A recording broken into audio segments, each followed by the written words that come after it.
Hello friends, welcome to நம்ம இல்லம். நீங்கள் இப்போ தான் நம்ம இல்லம் சேனலை ஃபர்ஸ்ட் டைம் பார்க்குறவங்களா இருந்தால் மறந்துடாமல் சப்ஸ்கிரைப் பண்ணிக்கோங்க. அப்படியே பக்கத்தில் இருக்க அந்த பெல் பட்டனை கிளிக் பண்ணிக்கோங்க.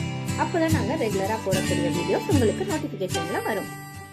எப்பேற்பட்ட நெஞ்சு சளியும் ரொம்ப ரொம்ப ஈஸியா கரைச்சு மலத்தின் வழியா ஒரே நாட்கள்ல வெளியேற்றுவதற்கு இந்த கஷாயம் ரொம்ப ரொம்பவுமே பயனுள்ளதா இருக்கும். இந்த கஷாயத்தை தொடர்ந்து 3 நாட்கள் குடிச்சிட்டு வந்தாலே போதும், நெஞ்சு சளியை உடனடியா கரைச்சு வெளியேற்றிடும். இந்த கஷாயத்தை ரெடி பண்ண உடனே ஆற விடாம வெது வெதுப்பா இருக்கையிலே காலையில வெறு வயிற்றுல ஒரு வேளையும் இரவு தூங்குவதற்கு முன்னால ஒரு வேளையும் 1 நாட்களுக்கு 2 முறை குடிச்சிட்டு வந்தாலே போதும், சளியை கரைச்சு மலத்தின் வழியா ரொம்ப ரொம்ப ஈஸியா வெளியேற்றிடும். இந்த கஷாயம் ரெடி பண்ணுவதற்கு தேவையான பொருட்கள் என்னென்ன அப்படிங்கறத பார்க்கலாம்.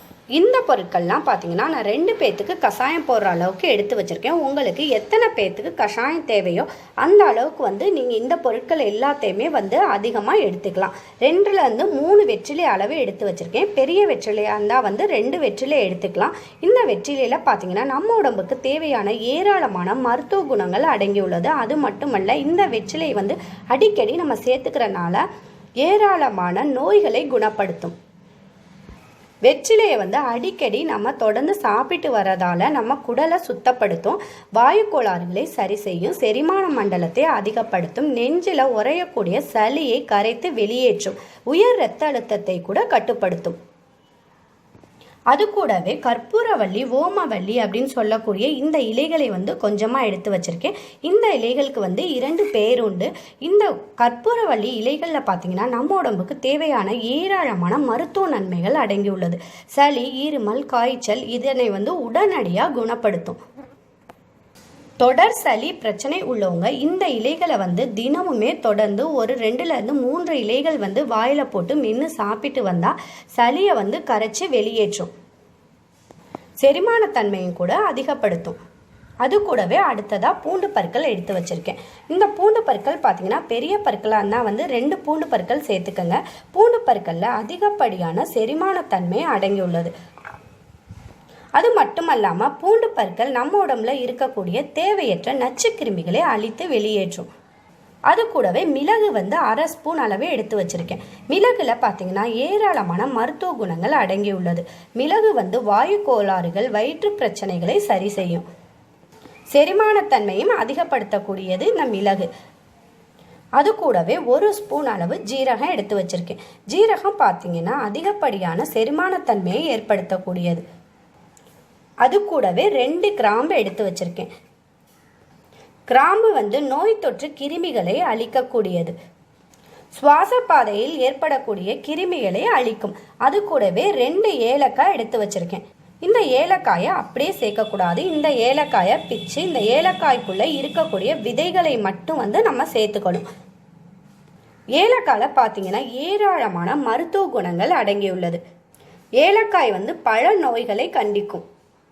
இந்த பொருட்களை எல்லாம் நம்ம எப்படி கஷாயத்தில் சேர்க்க போகிறோம் அப்படின்னு பார்த்தீங்கன்னா, அப்படியே சேர்க்காம இது எல்லாத்தையும் நம்ம மிக்சி ஜாரில் சேர்த்து நைஸாக அரைச்சி எடுத்துக்கலாம்.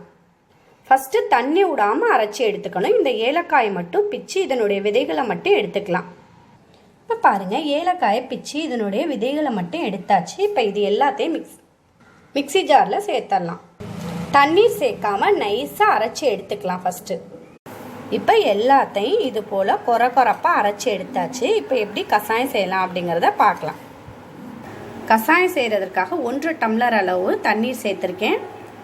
இந்த தண்ணீர் கொதிச்சிட்டு இருக்கையிலே நம்ம அரைச்சி எடுத்த எல்லாத்தையும் இதில் சேர்த்துடலாம். சேர்த்தோன்னே பாருங்கள், கலர் மாற ஆரம்பிக்குது. நம்ம முழுமையாக சேர்த்தா இதனுடைய கஷாயம் நமக்கு அப்படியே கிடைக்காது. அதனால அரைச்சி சேர்த்தோன்னா இதோட கஷாயம் நமக்கு நல்லாவே கிடைக்கும். அதுக்காக தான் இப்படி அரைச்சி சேர்க்கறது. இந்த மிக்சி ஜாரில் இப்போ லைட்டாக தண்ணி சேர்த்துக்கலாம். தண்ணி சேர்த்து இதையும் அலசி இதோட சேர்த்தரலாம்.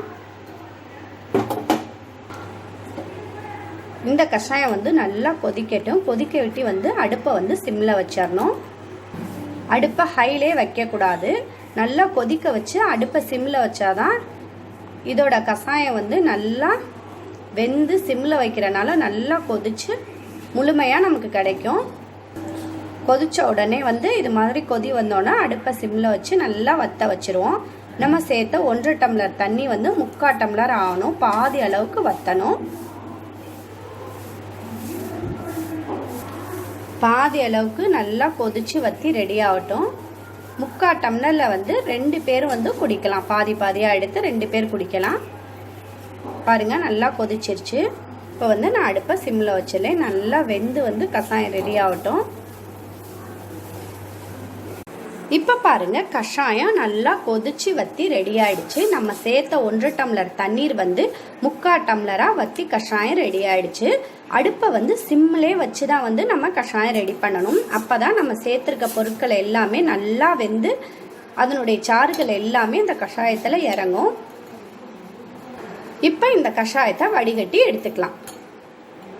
இப்போ கஷாயத்தை வடிகட்டியாச்சு. நம்ம சேர்த்த இலைகள் எல்லாம் பாருங்கள் நல்லா வெந்துருச்சு. சேர்த்த பொருட்கள் எல்லாமே வெந்து இதனுடைய சத்துக்கள் எல்லாமே வந்து கஷாயத்தில் இறங்கிருச்சு. கஷாயம் ரெடி ஆயிடுச்சு. இந்த கஷாயத்தை குடிச்சிட்டு வந்தீங்கன்னா ஒரே நாட்களில் உடம்புல நெஞ்சில் இருக்கக்கூடிய சளியை கரைத்து முற்றிலுமாக வந்து மலத்தின் மூலியமா வெளியேற்றிடும். அது மட்டுமல்ல, சளியால் ஏற்படக்கூடிய இருமல், தொண்டை கரகரப்பு, மூச்சு திணறல் இது போன்ற பிரச்சனைகள்லாம் கூட சரி செய்யும். இந்த கஷாயத்தை வந்து ஒரு நாளைக்கு 2 டைம் கூட எடுத்துக்கலாம். காலையில் வெறும் வயிற்றுல குடிச்சிடுங்க. இரவு படுக்க போவதற்கு முன்னே குடிச்சிட்டு படுத்துக்கலாம். இப்படி தொடர்ந்து ஒரு 3 நாட்கள் குடிச்சிட்டு வந்தீங்கன்னா உடம்புல இருக்கக்கூடிய ஒட்டுமொத்த சளியுமே வந்து மலத்தின் மூலியமா வெளியேற்றிடும். நெஞ்சில் இருக்கக்கூடிய சளியை கரைச்சி முற்றிலுமாக வெளியேற்றுவதற்கு இந்த கஷாயம் ரொம்பவுமே பயனுள்ளதாக இருக்கும். ஃப்ரெண்ட்ஸ், இந்த வீடியோ உங்களுக்கு பிடிச்சிருந்தா மறக்காமல் இந்த வீடியோவை உங்கள் ஃப்ரெண்ட்ஸ் அண்ட் ரிலேஷனுக்கு ஷேர் பண்ணி லைக் பண்ணி நம்ம இல்லத்தை சப்ஸ்கிரைப் பண்ணி நம்ம இல்லத்தில் ஜாயின் பண்ணிக்கோங்க. இது போல் இன்னும் நிறைய பயனுள்ள வீடியோவை பார்க்கலாம்.